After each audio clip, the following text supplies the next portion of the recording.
வணக்கம் நண்பர்களே. ஒரு நாளைக்கு வெறும் 2 கிராம்பு மட்டும். ஆனா அது உங்க உடம்புக்கு செய்யும் மாற்றம் என்ன தெரியுமா?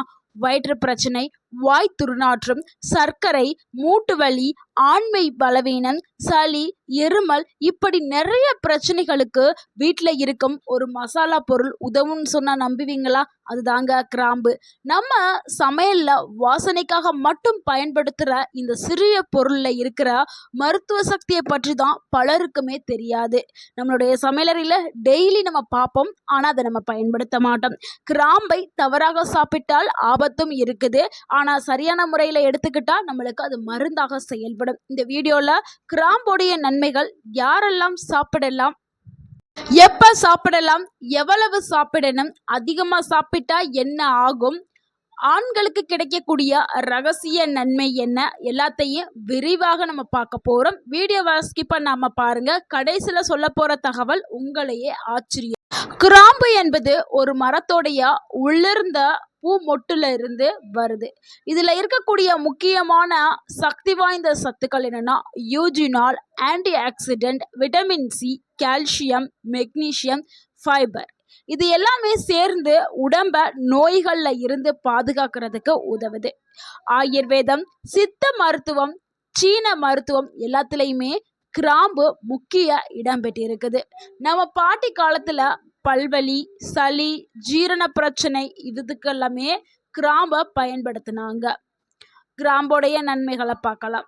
ஜீரண சக்தியை அதிகரிக்கிறதுக்கு கிராம்பு பயன்படுது. சாப்பிட்டதும் வயிறு உப்பசமா இருக்கும்.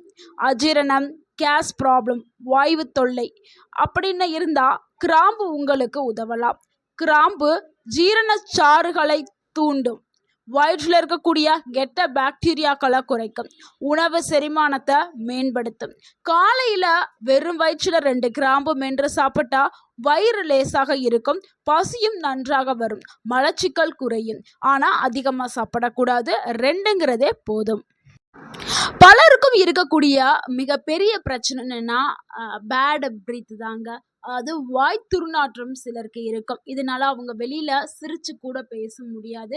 அந்த அளவுக்கு அவங்களுக்கு ஸ்மெல்லு ஹெவியா இருக்கும். ஆனா அந்த கிராம்புல இருக்கக்கூடிய ஆன்டி பாக்டீரியல் தன்மை வாயில இருக்கக்கூடிய கிருமிகளை அழிக்கிறதுக்கும் பல் ஈறு பிரச்சனைகளை குறைக்கிறதுக்கும் பயன்படுது. சிலருக்குலாம் பல் ஈறுகள்ல ரத்தம் எல்லாம் வரும். ஸோ அது எல்லாத்தையுமே சரி பண்ண கிராம்பு பயன்படுது. வாயை எப்போவுமே ஃப்ரெஷ்ஷாக வச்சுக்கிறதுக்கு கிராம்பு பயன்படுது. அதனால தான் பல டூத் பேஸ்டில் கூட கிராம்புகள் சேர்த்தே தயாரிக்கிறார்கள். வெளியே போகிறதுக்கு முன்னாடி ஒரு கிராம்பை வாயில் போட்டுட்டு நீங்கள் நல்லா மெண்டுட்டு மவுத்தை நல்லா வாஷ் பண்ணிங்கன்னா அந்த வாய் துர்நாற்றம் எல்லாமே குறைய ஆரம்பிச்சிடும். உங்களுக்கு ஒரு கான்ஃபிடென்ட் கூட ஆரம்பிக்கும். அடுத்து சளி இருமலுக்கு இது ஒரு அற்புதமான மருந்தா இருக்குது. குளிர்காலம் வந்தாலே சளி, இருமல், தொண்டை வலி இவை எல்லாமே வருதா? அப்படின்னா கிராம்பு உங்களுக்கு ஒரு இயற்கை மருந்து மாதிரி வேலை செய்யும். இதுக்கு ஒரு சின்ன டிப்ஸு. 2 கிராம்பு ப்ளஸ் 1 டேபிள் ஸ்பூனு இதை இரவில் சாப்பிட்டுட்டு வந்தீங்கன்னா தொண்டை வலி குறையும், இருமல் குறையும், சளி நல்லாவே வெளியேறிடும். கிராம்பு தண்ணீரை கொதிக்க வச்சு குடிச்சாலும் நல்ல பலன்கள் உங்களுக்கு கிடைக்கும். சில ஆய்வுகள் என்ன சொல்லுதுன்னா கிராம்பு ரத்த சர்க்கரை அளவை கட்டுப்படுத்த உதவலாம்னு சொல்லுது. ஏன்னா இது இன்சுலின் செயல்பாட்டை மேம்படுத்த உதவலாம், உடல் அலர்ஜியை குறைக்கலாம் அப்படின்னு சொல்லுது. ஆனால் ஒரு முக்கியமான விஷயம், டயபெட்டிஸ் மெடிசன் எடுத்துக்கிட்டு இருக்கிறவங்க அதிகமாக கிராம்பு சாப்பிடக்கூடாது. எப்போவுமே அளவுங்கிறது ரொம்பவே முக்கியம். அளவுக்கு மீறினால் அது அமிர்தமாக இருந்தாலும் நஞ்சாகும்.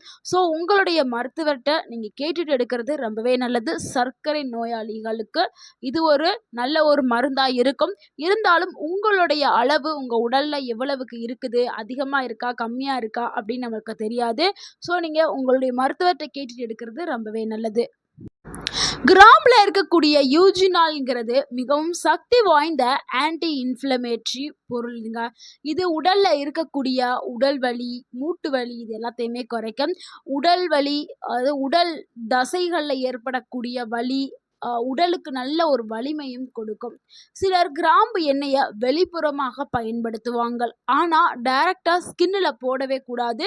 தேங்காய் எண்ணெயுடன் நீங்க மிக்ஸ் பண்ணி பயன்படுத்தலாம். கிராம்பு எண்ணெய் மட்டும் பயன்படுத்தக்கூடாது. தேங்காய் எண்ணெயை கலந்து பண்ணுங்க. ஏன்னா கிராம்பு எண்ணெய் மட்டும் பயன்படுத்தும் பொழுது கான்சன்ட்ரேஷன் பவர் அதில் அதிகமாக இருக்கும். இதனால உங்களுக்கு ஸ்கின் ப்ராப்ளம் ஏதாவது வரக்கூடலாம். ஸோ அதனால தான் தேங்காய் எண்ணெயோட மிக்ஸ் பண்ணி ஒரு துளி கிராம்பு எண்ணெய்னா 2 துளி தேங்காய் எண்ணெயை ஆட் பண்ணி நல்லா மிக்ஸ் பண்ணி அப்ளை பண்ணுங்க. அடுத்து ஆண்களுக்கு கிடைக்கக்கூடிய ரகசிய நன்மைகளை பார்க்கலாம். இப்ப பலர் இணையத்துல தேடுகிற ஒரு கேள்வி, கிராம்பு ஆண்மை சக்தியை அதிகரிக்குமா? ஆமாங்க, சில பாரம்பரிய மருந்துகள்ல கிராம்பு பயன்படுது. இது ரத்த ஓட்டத்தை மேம்படுத்துறது, உடல் சக்தியை அதிகரிக்கிறது, சோர்வை குறைக்கிறது. இதனால தான் கிராம்பை பயன்படுத்துகிறோம். இதனால தான் கிராம்பை குதிரை பழம் தரக்கூடிய ஒரு உணவு அப்படின்னு நம்ம சொல்கிறோம். ஸோ இதை எப்படி பயன்படுத்தணும்னா, பால், கிராம்பு, தேன் இதை 3ஐயும் நம்ம சேர்த்து எடுக்கும் பொழுது இந்த காம்பினேஷன் ஒரு நல்லா ஒர்க் அவுட் ஆகும். உங்களுக்கு ஸ்டாமினா பவர் அதிகரிக்கும். இது ஆண்மை ஹார்மோனான அந்த டெஸ்ட்ரோஸ்டான் ஹார்மோனை பூஸ்ட் பண்ணுறது உதவுகிறது. அதனால தான் இதை ஆண்கள் பயன்படுத்தணும்னு சொல்கிறான். ஸோ இது மட்டும் போதாதுங்க, இது கூட நல்ல உணவுகள், தூக்கம், உடற்பயிற்சி எல்லாமே இருந்தால் தான் உங்களுக்கு நல்ல ஒரு ஸ்டாமினா பவர் கிடைக்கும். நோய் எதிர்ப்பு சக்தியை அதிகப்படுத்துறதுக்கு கிராம்பு பயன்படுது. கிராம்பில் இருக்கக்கூடிய ஆன்டி ஆக்சிடென்ட் உடலை ஃப்ரீ ரேடிக்கல்ல இருந்து காப்பாற்றுறதுக்கும் நோய் எதிர்ப்பு சக்தியை உயர்த்துறதுக்கும் பயன்படுது. இதனால அடிக்கடி சளிப்பு இருப்பது, வெளியிலேருந்து வரக்கூடிய பாக்டீரியா, வைரஸ் போன்ற தொற்றுகளிலிருந்து நம்மளை பாதுகாக்கிறதுக்கு கிராம்பு பயன்படுது. உடல் சோர்வையும் குறைக்கிறதுக்கு பயன்படுது. குறிப்பாக மழை காலத்தில் கிராம்பு டீ குடித்தா நல்ல பலன்கள் உங்களுக்கு கிடைக்கும். அடுத்து கல்லீரலை பாதுகாக்கிறதுக்கு கிராம்பு பயன்படுது. சில ஆய்வுகள் என்ன சொல்லுதுன்னா, கிராம்புல இருக்கக்கூடிய அந்த யூஜினால் கல்லீரல் ஆரோக்கியத்திற்கு உதவலாம்.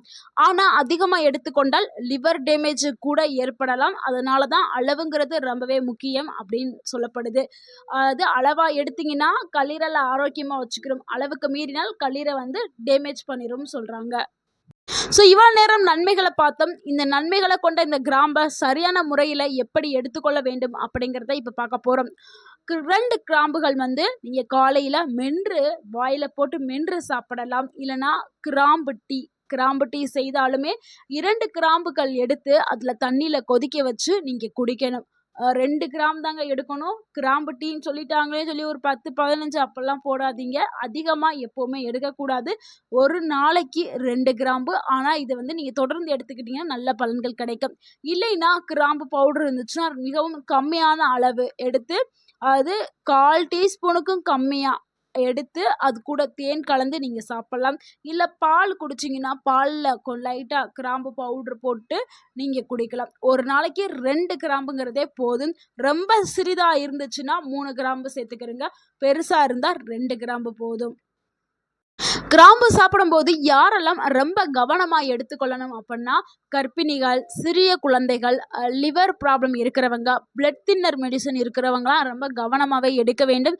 அதிகமாக நீங்கள் கிராம்பை எடுத்துக்கிட்டிங்கன்னா வயிற்று எரிச்சல் ஏற்படும், தலை சுற்றுதல் வரும், வாய்ப்புண் வரும், கல்லீரல் பாதிப்பு ஏற்படலாம். ஸோ எத்தனை நாட்கள் இந்த கிராம்பை எடுத்துக்கிறணும் அப்படின்னா, நீங்கள் தொடர்ந்து ஒரு 30 நாட்கள் எடுத்தீங்கன்னா நல்ல ஒரு பலன்கள் கிடைக்கும். அதுக்கப்புறம் 1லேருந்து 2 வாரம் பிரேக் விட்டுட்டு திருப்பி நீங்கள் எடுக்கலாம். நான் ஏற்கனவே சொன்ன மாதிரி காலையில் வெறும் வயிற்றில் 2 கிராம்பு எடுத்துக்கிறலாம். இரவில் வெந்நீருடன் இல்லைனா தேனுடன் கலந்து எடுத்துக்கிறலாம். நண்பர்களே, ஒரு சிறிய கிராம்பு, ஆனால் அதில் இருக்கக்கூடிய நன்மைகள் பெரியது. சரியான அளவில் எடுத்துக்கொண்டால் ஜீரணம் மேம்படும், வாய் துர்நாற்றம் குறையும், சளி இருமல் குறையும், நோய் எதிர்ப்பு சக்தி அதிகரிக்கும், உடல் சோர்வு குறையும், உடலில் இருக்கக்கூடிய வலி வீக்கம் எல்லாமே சரியாகும். ஆனால் அளவுக்கு மீறினால் ஆபத்து இருக்குது. இந்த வீடியோ உங்களுக்கு பயனுள்ளதாக இருந்திருந்தால் அந்த வீடியோக்கு ஒரு லைக் பண்ணுங்கள். அந்த வீடியோவை உங்களுடைய ஃப்ரெண்ட்ஸ் அண்ட் ஃபேமிலிக்கு ஷேர் பண்ணுங்கள். மறக்காமல் நம்ம சேனலை சப்ஸ்கிரைப் பண்ணுங்கள், சப்போர்ட் பண்ணுங்கள், கமெண்ட் பண்ணுங்கள். Thank you for watching.